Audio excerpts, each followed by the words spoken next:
domenica, i titoli delle principali notizie del TG Sicilia. Dopo la villa ancora uno stupro a Catania, vittima sotto gli archi della Marina, pure questa volta in pieno centro una dominicana che aspettava l'autobus. Arrestati i due violentatori, un siciliano e un egiziano, entrambi senza casa.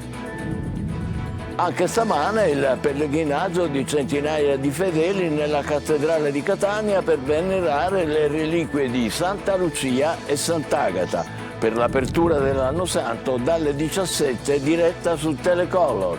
Domani incontro decisivo a Roma per la vertenza dei call center Almaviva in Sicilia. A rischio 400 posti di lavoro. La Cassazione sospende il 41 bis, il carcere duro per Giovanni Riina, ergastolano, figlio del boss stragista. Polemiche e preoccupazioni, la Commissione parlamentare antimafia vuole vederci chiaro. Finanziaria regionale, il presidente Galvagno chiede più qualità nel meccanismo dell'attribuzione dei microcontributi a pioggia a comuni, chiese e associazioni, fondi che assorbono l'8,5% di una manovra che sfiora il miliardo di euro. Il governo romano prenda in mano le celebrazioni di Agrigento, capitale della cultura. Al nostro TG la clamorosa dichiarazione di Pietrangelo Buttafuoco, presidente della Biennale di Venezia, perché non vada perduta, dice, l'ennesima occasione per la Sicilia. Aperta la stagione sciistica sull'Etna. Dopo le abbondanti nevicate dei giorni scorsi, gli impianti sono operativi. Pienone già sul versante nord, a Piano Provenzana. Calcio in Serie B, il Palermo gioca oggi in casa del Cittadella per provare a chiudere al meglio il 2024. In C il Catania definisce chi mettere sul mercato per poi completare l'organico.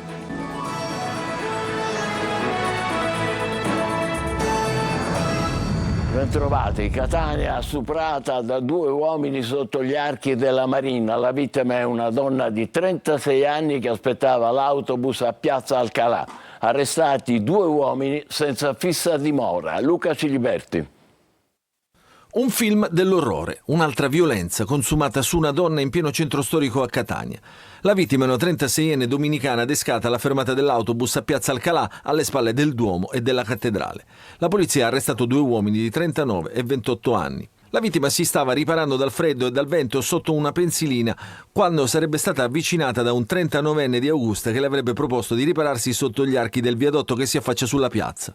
La donna, dapprima diffidente mentre aspettava l'autobus, si è lasciata convincere dall'uomo che si era spacciato per un conoscente del fidanzato, ma le buone intenzioni sono state tradite da lì a poco. La donna è stata trascinata a forza sotto gli archi della Marina, nel luogo dove abitualmente l'uomo dormiva, tra spazzatura di ogni genere, scaraventata sopra un materasso di fortuna, palpeggiata, denudata e violentata. Ma non basta, perché pochi secondi dopo, infatti, un 28enne egiziano, anche lui senza fissa dimora, vedendo la scena si sarebbe avvicinato gettandosi addosso alla vittima e stuprandola per ben 2 volte. La 36enne, abbandonata, impaurita e privata del cellulare, è riuscita ad alzarsi e chiedere aiuto, riparandosi nel parcheggio della MTS di Piazza Alcalà, dove uno dei vigilanti in servizio l'ha trovata visibilmente sotto shock, avvertendo subito le forze dell'ordine. Medicata al pronto soccorso, la vittima della violenza è riuscita a fornire dettagli utili agli investigatori che poco dopo, anche grazie ai sistemi di videosorveglianza della zona, hanno rintracciato e arrestato i due stupratori. Un fatto gravissimo che riporta in primo piano il problema della sicurezza nella città di Catania. Adesso un'altra notizia. Nel porto di Siracusa ha trovato il cadavere di un uomo nudo. Il corpo non presenta segni evidenti di lesioni, potrebbe trattarsi di un 60enne della provincia di Agrigento. A giudicare dal documento di identità trovato poco distante dagli agenti, assieme a un manoscritto che fa pensare a un suicidio. A Mazara del Vallo è stato recuperato il corpo senza vita di un anziano nelle acque all'ingresso del Porto Canale. Le telecamere lo avevano ripreso mentre all'alba si tuffava in acqua. Anche stamane il pellegrinaggio di centinaia di fedeli nella cattedrale di Catania per venerare le reliquie di Santa Lucia e Sant'Agata. Per l'apertura dell'anno santo dalle 17 diretta su Telecolor. Desiree Ferlito. Continua incessante il pellegrinaggio di fedeli nella cattedrale di Catania per vivere un momento di fede e di preghiera straordinario, venerare le reliquie di Santa Lucia e Sant'Agata insieme. Un evento storico, l'arrivo del corpo di Lucia nella città etnea, seguito in diretta ieri sera da Telecolor da piazza San Placido, la processione e poi l'ingresso in cattedrale con le veglie di preghiera che si sono alternate per tutta la notte. E oggi domenica nel pomeriggio altra diretta su Telecolor. I telespettatori potranno seguire dalle 17 l'apertura dell'Anno Santo a Catania, la processione che dalla chiesa della Collegiata arriverà in cattedrale, quindi la messa celebrata dall'arcivescovo che darà il via al giubileo celebrato ogni 25 anni, un intero anno di grazia, come ha spiegato Monsignor Renna nella trasmissione Parliamone. Sono degli anni nei quali possiamo dire che si manifesta in una maniera particolare tutta la ricchezza della misericordia di Dio e della comunione dei santi. La misericordia di Dio perché il Signore sempre ci perdona attraverso il sacramento della riconciliazione, e poi nella comunione dei santi perché la Chiesa crede che attingendo alla grandezza dei meriti di Cristo, della Vergine Santa e dei santi, ecco, tutti noi possiamo beneficiare di quella remissione di tutto ciò che nella nostra vita abbiamo, possiamo dire, quasi sedimentato.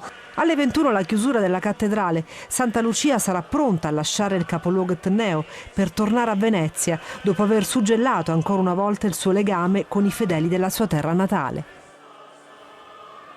Le altre notizie: ultime ore di speranza per i lavoratori ex Almaviva. Se non ci sarà una proroga della cassa integrazione, in 400 saranno licenziati entro il 31. Domani incontro decisivo al Ministero del Lavoro. Marco Gullà. Un ultimo incontro, un'ultima spiaggia per salvare i lavoratori dell'ex call center Almaviva. Giorno 31, quindi a fine anno, scadrà la cassa integrazione e se non ci sarà un intervento straordinario da parte del governo, 400 lavoratori saranno ufficialmente disoccupati. Domani incontro al Ministero del Lavoro, trattative in corso per trovare una soluzione che al momento appare lontana. Un provvedimento del governo Meloni che possa consentire in extremis di prorogare la cassa integrazione straordinaria anche oltre il 2024 e procedere poi con un serio piano di ricollocamento del personale. La Regione siciliana si è già resa disponibile ad utilizzare queste lavoratrici e questi lavoratori nel progetto del numero unico 116-117. Non filtra ottimismo. Secondo molti lavoratori c'è poco tempo a disposizione per poter prorogare gli ammortizzatori sociali e inoltre, essendo a ridosso di Capodanno, ciò non aiuta. Gli ex lavoratori Almaviva nel periodo Covid sono stati chiamati a lavorare per il Ministero della Salute per il numero di emergenza. Ancora una volta in Italia, manifestando una carneficina umana. Vittime di ingiustizia, 400 famiglie in mezzo alla strada. La voce dei giorni scorsi circa un assorbimento nelle partecipate regionali, come sta avvenendo per i precari, è infondata. Non ci sono i presupposti giuridici. A Palermo non basta il 50% del personale in servizio per le feste per garantire la regolare pulizia dei rifiuti. Ferie e malattie ancora una volta fanno saltare la raccolta e per il ritorno alla normalità bisognerà aspettare l'anno nuovo. Manlio Viola.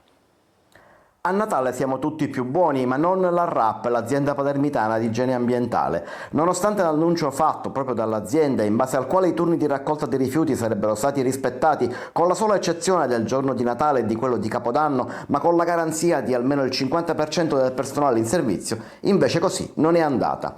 Con oggi sono 3 i turni di raccolta che sono letteralmente saltati, sia nelle aree del porta a porta per la differenziata, che in quelle dove esistono ancora i cari vecchi cassonetti con tutti i rifiuti indifferenziati buttati insieme e diretti in discarica. Le squadre RAP sono al lavoro in queste ore e stanno cominciando il recupero dell'arretrato dalle aree di indifferenziata, perché lì si rischiano i cumuli di spazzatura e con i botti di Capodanno, pur se vietati in teoria, potrebbero scoppiare incendi. Nelle zone di raccolta differenziata invece è saltata la raccolta della plastica, ma questo era previsto dal calendario, e quella di carta e cartone. A macchia di leopardo invece la raccolta dell'indifferenziato fra i 2 turni. Fra oggi e domani la RAP promette di raccogliere però la frazione umida. Per il ritorno alla normalità bisognerà attendere il nuovo anno ed esattamente la giornata di giovedì 2 o di venerdì 3. Resta il tema della plastica, saltata a Natale, che salterà anche a Capodanno. Per quella frazione la normalità potrebbe arrivare soltanto mercoledì 8 gennaio. Una 13ª lieve scossa dello sciame sismico che continua a Montevago è stata registrata questa mattina alle 10, sempre nello stesso epicentro delle precedenti, a un paio di chilometri dal centro abitato. Per fortuna anche questa volta nessun danno a persone o cose. Carcere duro revocato a Giovanni Riina, preoccupazioni e polemiche. La Presidente della Commissione parlamentare antimafia Colosimo chiede di far luce sull'attuale situazione del 41 bis. Laura Spanò.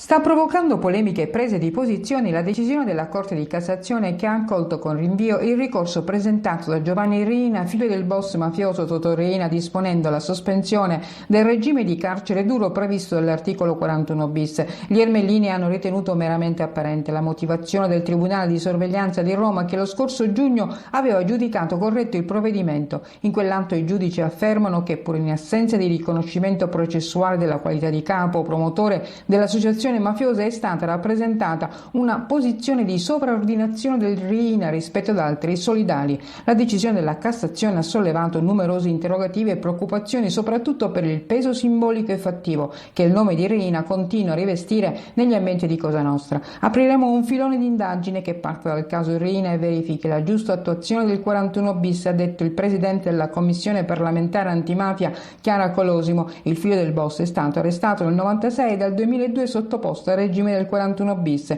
Un cedimento su un nome così importante, dice Colosimo, che ancora incute timore e anche una negativa fascinazione, come dimostrano alcuni post, è molto pericolosa. La Commissione antimafia deve fare la sua parte. Colosimo non esclude la possibilità di effettuare una serie di audizioni, una relazione che vada al Parlamento per far luce sulla situazione attuale del 41 bis, ma è polemica anche per la decisione dell'ufficio di sorveglianza di Padova di concedere un permesso di 9 giorni al boss ergastolano Ignazio Bonaccorsi, capo del clan dei Carateddi di Catania, per visitare la madre malata, e questo nonostante il parere contrario della DDA Etnea. Il boss, in atto detenuto nel carcere di Padova, dovrà muoversi in autonomia, rimanere a Catania in regime di detenzione domiciliare e rientrare in carcere nel gennaio 2025. Sono decisioni che sconcertano, sono quelle prese dalla magistratura, ma certamente destano una notevole inquietudine. In queste giornate di festa, come ogni anno, esponenti del Partito Radicale visitano gli istituti penitenziari. A Catania, ispezione nel carcere di Piazza Lanza. Simona Mazzone. Anche in Sicilia, come nel resto d'Italia, occasione sono le festività. Il Partito Radicale ha programmato alcune visite nelle carceri. Lo scopo dell'iniziativa, che si è tenuta anche negli anni scorsi, è raccogliere testimonianze dei detenuti e del personale penitenziario. Una delegazione dei radicali ha già visitato alcuni istituti, bilancio piuttosto positivo per il catanese Piazza Lanza. A Piazza Lanza fino a pochi decenni fa, fino all'anno 2009, vi erano ancora i muretti divisori per i colloqui. Adesso troviamo una struttura molto più a dimensione umana. Ancora critico però l'aspetto della salute e la cura dei carcerati in generale, secondo i radicali, anche se nota positiva è la presenza dell'ASP con visite mediche e specifiche relazioni sui detenuti. Per le condizioni attuali Piazza Lanza ha fatto dei passi in avanti negli ultimi 15 anni, questo non lo possiamo negare. C'è un'ottima direttrice, la dottoressa Di Fazio, che sta facendo un grande lavoro con le poche risorse che ha a disposizione. Sovraffollamento resta però il fattore più comune e diffuso tra le carceri italiane. Sovraffollamento come in tutte le carceri italiane, carenza di personale di polizia penitenziaria, non è una novità neppure questa, carenza, per non dire proprio penuria, di educatori piuttosto che di psicologi e medici. Tra le strutture già analizzate e quelle da visitare in questi giorni anche l'istituto minorile di Acireale, il Malaspina di Palermo, le carceri di Termini Imerese e Lucciardone. Finanziaria regionale. Il presidente Galvagno, ospite della trasmissione Il Punto, chiede più qualità nel meccanismo dell'attribuzione dei microcontributi a pioggia a comuni, chiese e associazioni, fondi che assorbono l'8,5% di una manovra che sfiora il miliardo di euro. Manlio Viola. La finanziaria è stata approvata, l'esercizio provvisorio scongiurato, adesso è tempo di polemiche e distinguo. A quale prezzo si è raggiunto l'accordo per far passare in aula tutti i provvedimenti con questa rapidità? Il risultato vale 80 milioni di euro elargiti in microfinanziamenti su richiesta dei 70 deputati di Sala d'Ercole. Circa l'8,5% del valore complessivo della manovra, che sfiora in totale il miliardo, è andata nel tesoretto dei deputati, che hanno scelto a chi destinare nei loro territori una pioggia di contributi a piccoli comuni, parrocchie e persino associazioni locali, ma anche ad aeroporti minori, trasporti gratuiti da e per le isole per alcune categorie. Questo è un intervento in cui si è voluto dare priorità alle chiese, che stanno cadendo molte a pezzi, alle strade, ai comuni. Molte volte registriamo le lamentele da parte dei cittadini che non riescono a camminare, non vogliono il ponte sullo stretto ma vorrebbero la buca sistemata sotto casa. E allora questo è stato il genere di intervento. È stata data discrezionalità perché riteniamo che il deputato possa essere interprete di quello che sia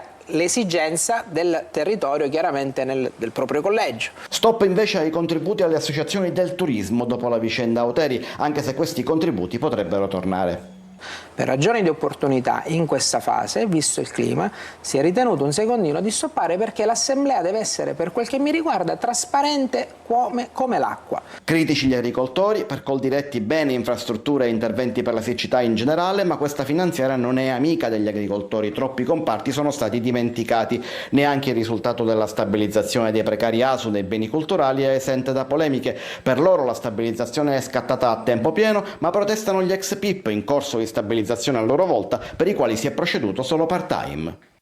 Al nostro TG il presidente della Biennale di Venezia, Pietrangelo Buttafuoco, chiede a Roma al governo di commissariare, di prendere in mano, dice, Agrigento capitale della cultura 2025, per non perdere un'occasione unica, ripete, per la Sicilia. Francesco Aloi.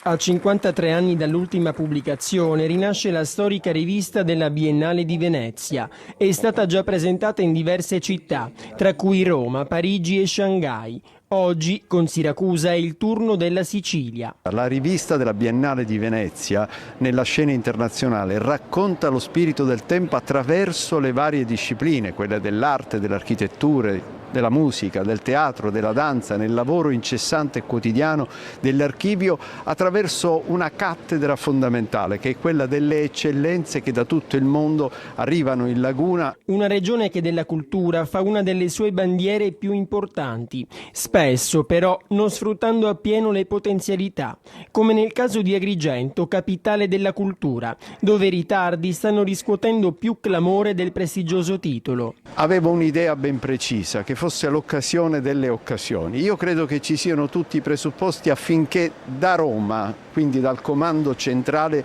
si abbia la consapevolezza di impugnare il tutto, anche a costo di essere sgarbati nei modi, perché non si può perdere questa occasione. Eccola, la ricetta di Pietrangelo Buttafuoco.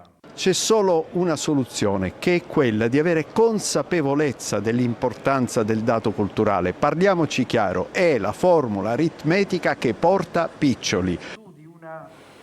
Impugnare Agrigento capitale della cultura, dice Buttafuoco, presidente della Biennale di Venezia. Allora, oggi è una domenica di bel tempo e si torna a sciare sull'Etna. Dopo le abbondanti nevicate dei giorni scorsi, gli impianti sono di nuovo operativi. Pienone già sul versante nord a Piano Prevenzana. Eva Spampinato. Primo giorno, prime discese e prime cadute. Sole, niente vento, temperature gradevoli. L'Etna ha fatto un bel regalo di fine anno a tutti i siciliani e non solo. Oggi, primo giorno di apertura degli impianti, con una corsa di tutti gli operatori del versante nord, Piano Provenzana, per rendere fruibili le piste da sci. Non si sciava sull'Etna tra Natale e Capodanno da tanto tempo. Con 3 annetti che non succedeva. Uno spettacolo della natura che tutto il mondo ammira e apprezza, sciare guardando il mare.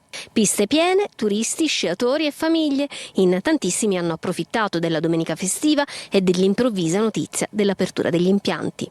Ma tutto l'occorrente per la montagna era già pronto oppure no? No, abbiamo uscito all'improvviso, è stata una notizia eccezionale per noi catanesi. Da studente fuori sede ritorno qua, giustamente che sono abituato a stare senza il mare, senza poter sciare, arrivo qua e posso fare entrambi, quindi che dire. Bella così. Siamo a Etna Nord, il comprensorio di Piano Provenzana comprende 4 impianti di risalita per 7 km di piste. Lo ski lift a anfiteatro al momento rimane chiuso. Scuola sci operativa già da 3 giorni, campo scuola, tapirulani. Le piste sono dalla blu, quella più facile, che è quella servita dalla seggiovia, e poi gli impianti alti che sono di ski lift che raggiungono i 2300 metri. Sono piste rosse, piste un po' impegnative, piste un po' per sciatori esperti. Il bello non è solo sulle piste, ma anche oltre le piste.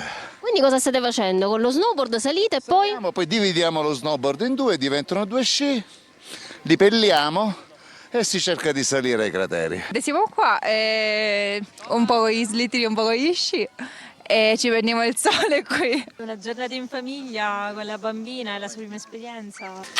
Buon divertimento e buone feste a tutti, mi raccomando, a Capodanno tutti sull'Etna. Ha ragione, è meraviglioso Etna con questa neve stupenda. È il momento della nostra pausa, tra poco per il calcio, Palermo in campo contro il Cittadella e le ultime sul calciomercato del Catania. State con noi, vi aspettiamo.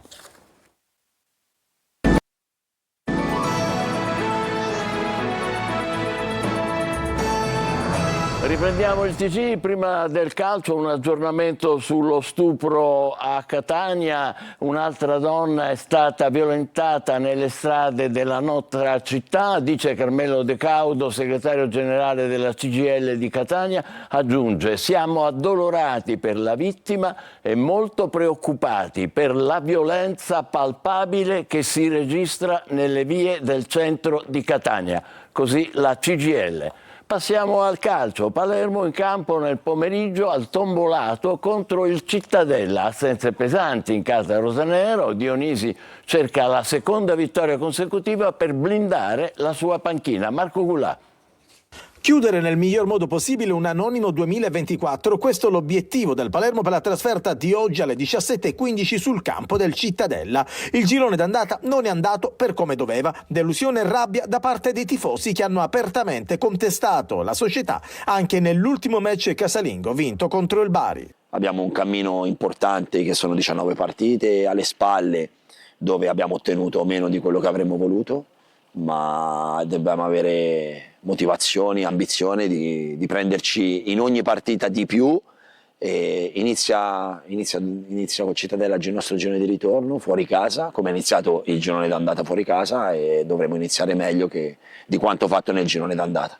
Oggi pomeriggio contro il Cittadella al Tombolato, che nel match d'andata sbancò il Barbera nei minuti finali, Dionisi dovrà rinunciare a 3 pedine importanti. Out di Achite, Di Francesco e Di Mariano. Potrebbe giocare Pierozzi sulla corsia di destra, in attacco Brunori e Leduaron. A centrocampo si rivedrà Gomez. Cittadella con Vita e Pandolfi in avanti. Dopo il match di oggi la sosta invernale, rosanero che torneranno in campo il 12 gennaio del 2025 quando al Barbera arriverà il Modena.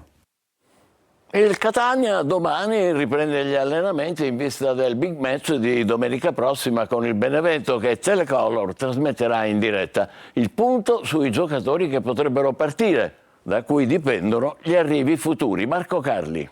Dopo una settimana di riposo, tutti pronti per la ripresa in casa a Catania. Gli allenamenti al via da lunedì pomeriggio porteranno fino al match con la capolista Benevento. Toscano già proiettato sulla partita, mentre la dirigenza pensa al mercato. Tanto, come sappiamo, dipende dalle cessioni. E allora facciamo il punto. Non fanno parte del progetto futuro, secondo la società, Adamonis e Luperini, così come Montalto. Hanno mercato, poi ovviamente bisogna trovare gli accordi con le società che dovranno garantire gli ingaggi. Nella lista possono finire anche Lunetta e Ierardi.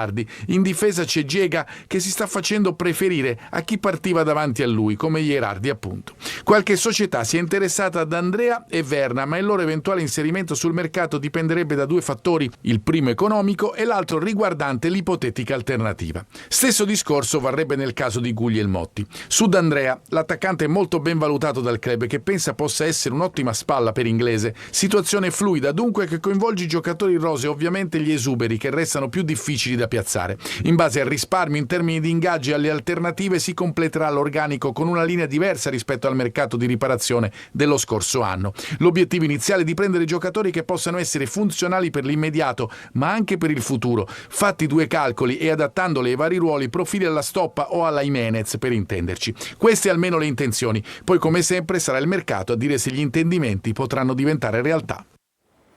Ci fermiamo qui, appuntamento per le 20, grazie e ancora buona domenica.